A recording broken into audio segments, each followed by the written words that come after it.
双子低语锁心门，一语同音筑梦痕。烈焰焚心囚笼困，生死羁绊一念存。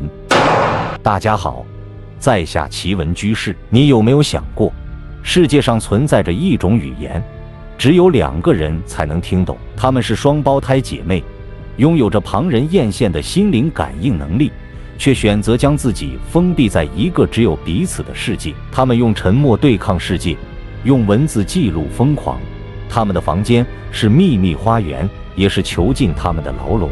他们渴望被爱，却总是被拒绝。当他们终于鼓起勇气触碰外面的世界时，迎接他们的是冷漠、侮辱和伤害。他们的故事充满了谜团和争议，是人类内心深处最隐秘的渴望，也是最悲剧的宿命。他们是朱恩和詹妮弗·吉本斯，被称为沉默的双子。他们的故事远比你想象的更复杂，更令人震惊。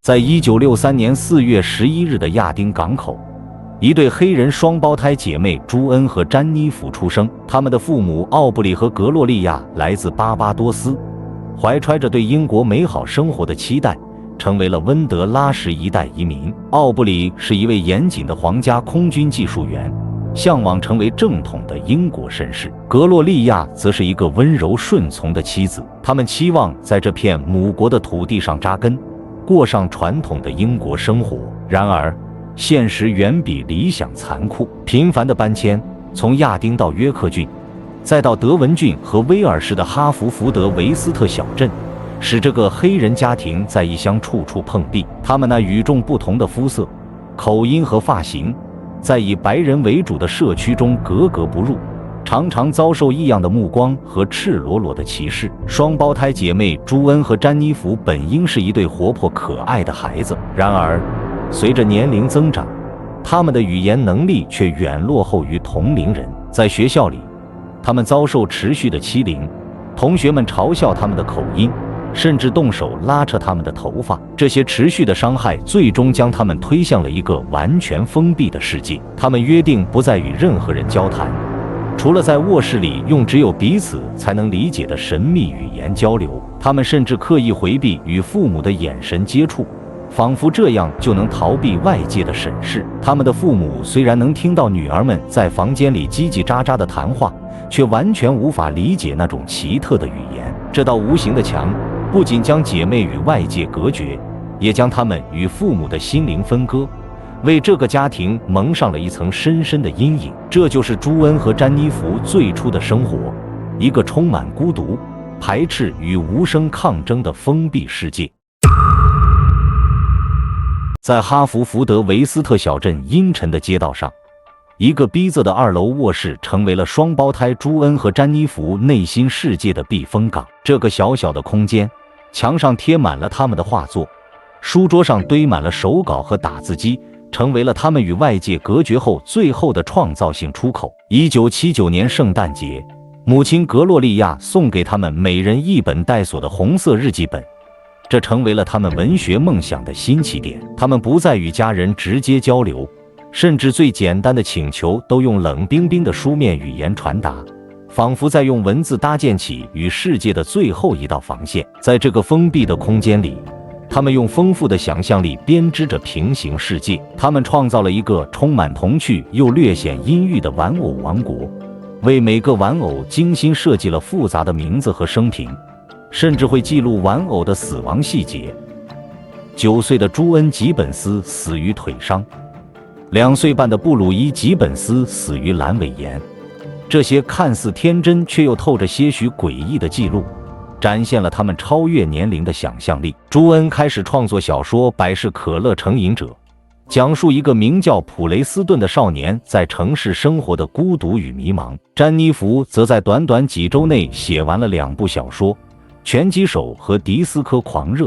他坚信自己的作品将会轰动文坛，他们甚至为彼此拍摄作家照片，坚信总有一天他们的天赋会被世人发现。尽管朱恩的小说只能通过自费出版，詹妮弗的作品也屡屡遭到出版社拒绝，但他们从未停止过写作。这些文字成为他们突破现实局限的唯一方式，是对外界歧视和孤独的最强烈的呐喊。在这个狭小的房间里，他们用笔尖编织着属于自己的秘密花园，用想象力抵抗现实的冰冷。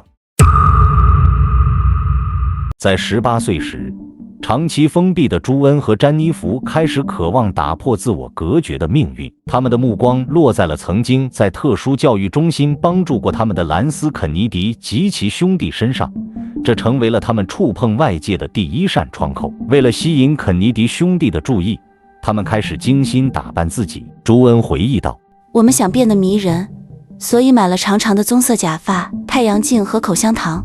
我们花了大约3个小时来装扮自己。”他们乘坐出租车，穿着短裙、高跟鞋，涂着口红，试图像电影明星一样光彩照人。在这段充满青春躁动的日子里，他们还开始接触酒精和毒品。没有威士忌，我们就不会说话。朱恩坦言，吸食胶水和打火机油成为他们突破内心恐惧的方式，让自己变得放松且自在。最终，詹妮弗与14岁的卡尔·肯尼迪发生了性关系，地点甚至是教堂的圣坛。朱恩目睹了这一切，内心充满了复杂的情感。他在日记中写道：“我第一次像他看我一样看着詹妮弗，我觉得他很迟钝、冷漠，但我也意识到我们正在互相拖累。”13天后，朱恩也在肯尼迪家的谷仓里尝试复制姐姐的经历，这是他们第一次真正感受到物理意义上的亲密接触，也是他们第一次不像玩偶般生活在狭小的房间里。然而，对肯尼迪兄弟来说，吉本斯姐妹不过是被勉强容忍的存在。夏天结束时，当肯尼迪一家即将搬回美国，女孩们祈求得到一些纪念品：一件脏 T 恤、一张照片、2只不成对的袜子。这些廉价的纪念品象征着他们短暂的幻想已经破灭。肯尼迪兄弟的离去再次将他们推回现实的深渊。这段青春岁月既是他们首次尝试融入外界的尝试，也是一次残酷的幻灭。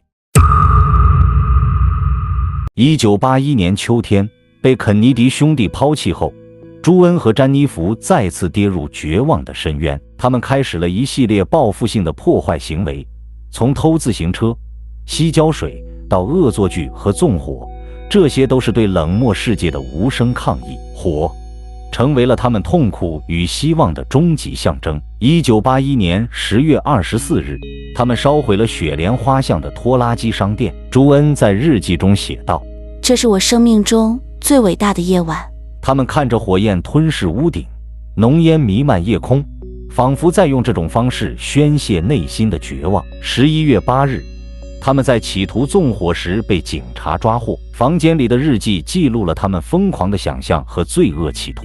2天后，他们被送往帕克彻奇还押中心，等待司法系统的裁决。在还押中心，姐妹间的羁绊变成了致命的折磨，她们无法忍受彼此的存在，开始密谋杀死对方。朱恩在日记中写道：“我们中的一个人正密谋杀死我们中的另一个人。他们彼此成为致命的敌人，却又无法真正分离。”精神科医生威廉斯普莱诊断他们患有精神病性人格障碍。最终在1982年5月，他们因16项罪行被无限期送往布罗德莫尔精神病医院。在那里，他们与臭名昭著的罪犯为伴，经历了11年最黑暗的岁月。在绝望中，他们达成了一个令人心碎的协议：为了让另一个人获得真正的自由，其中一个必须死去。这并非出于仇恨，而是一种扭曲的，只有他们才能理解的爱。1993年，他们终于等来了转院的机会。在前往新的诊所的途中，詹妮弗突然陷入昏迷，并在数小时后死于急性心肌炎。詹妮弗的死成为了朱恩获得新生的契机。他打破了沉默，开始与人交流，并最终离开了医院，回归了正常的生活。这或许也是这对无声的双子最终的和解。